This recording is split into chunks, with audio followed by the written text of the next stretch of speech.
نکاح کا اصل مقصد پاک دامنی حاصل کرنا ہے۔ نکاح کی وجہ سے انسان گناہوں سے بچ جاتا ہے۔ نکاح کی وجہ سے آدمی بہت سے گناہوں سے محفوظ ہو جاتا ہے۔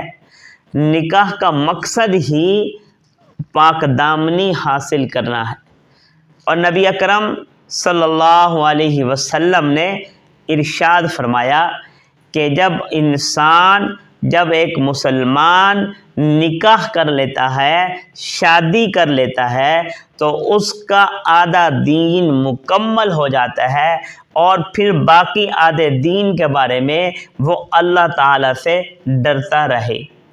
یعنی نکاح جہاں پاک دامنی کا ذریعہ ہے، نکاح جہاں گناہوں سے حفاظت کا ذریعہ ہے، وہیں پہ نکاح تکمیل ایمان کا بھی ذریعہ ہے۔ یعنی نکاح کرنے سے انسان کا مسلمان جو ہے، اس کا دین، اس کا ایمان مکمل ہو جاتا ہے۔ لہٰذا نکاح کیجئے، گناہوں سے محفوظ ہو جائیے گا۔